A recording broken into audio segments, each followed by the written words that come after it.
Okay, going. All right, so when you need to change the 2 outside filters once a year, purple on the left, orange on the right. Purple is the pre-filter, orange is post-filter. So when you go to change these filters, you have to shut the water off, which is this valve, aqua-colored valve on the Murloc, and the blue valve on the storage tank.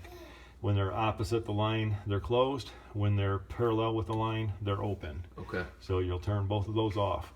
Now, once I lift the cover off the top of this, you will see that there's a couple cutouts right here. So what you'll do is you'll turn this filter 90 degrees to where the tabs on the filter line up with the cutouts, and then just wiggle and pull down just like that, okay? Now when you unwrap your new filters, Stopper bottle.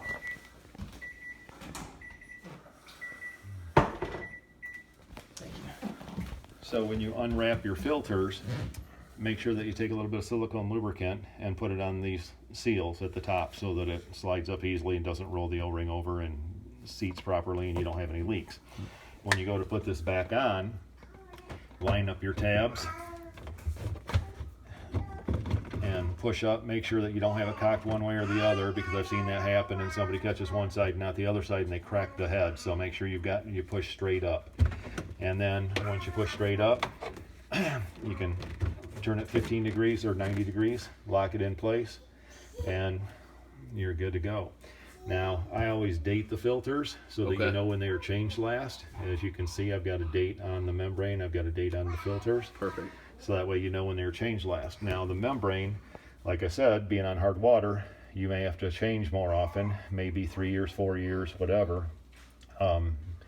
So take a sample every year when you come to get filters, and we'll test your TDS and determine whether it's time to replace that membrane or not. Okay. Once you do that, your startup procedures on this. So you don't want to open these valves up all the way all at once because there's no water in these filters. So you want to slowly fill the filters, or you could get an airlock in them, okay? So what we're going to do, we're just going to crack this open a little bit, and you can hear the water hissing into that filter. So we're just going to let it slowly fill that filter. When the hissing stops and the pressure stabilizes, then you can open the valve the rest of the way. Okay. Now, it doesn't really matter which valve you do first, but I do recommend just doing one at a time. Okay. So that way you can hear, when the pressure is stabilized, the filter's full under pressure.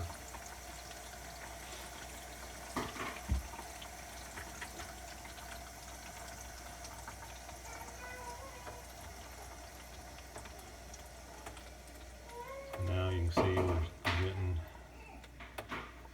okay, so now our pressure's pretty much stabilized, so now we can go ahead and open that the rest of the way. Now we're going to do the same thing with the storage tank. We're just going to crack that one open a little bit and let it slowly fill.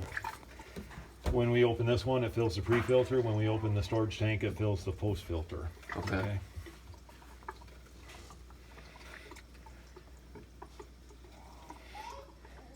And moving stuff in and out of the cabinet, just be careful that you don't pull on this line. That line's hooked up to an air gap up there. And I've only got one screw in it, only with a U-bracket, so it's held up there, but as long as you don't pull on it, you should be fine. Okay.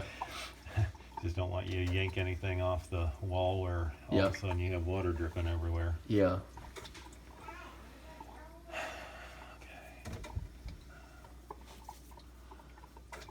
Okay, now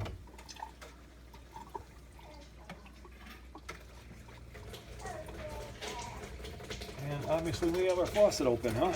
Can you close that for me? Yes. Thank you. Okay, so now we can open that the rest of the way. Okay, let me get up from underneath here. Now, once you've got both valves open all the way, you're just going to open this, and typically you'd have air spitting and sputtering, and but since the faucet was open, it already released all the air. Okay. So once you get the air out, quit spitting and sputtering, just look back underneath there with the faucet closed, check and make sure that you don't have any leaks, that your filter's sealed properly and nothing's dripping, okay? Okay. Once you do that, you're going to open up the open up the faucet, and you're going to purge the first tank of water completely out. So you're just basically going to let it run until it runs out of water.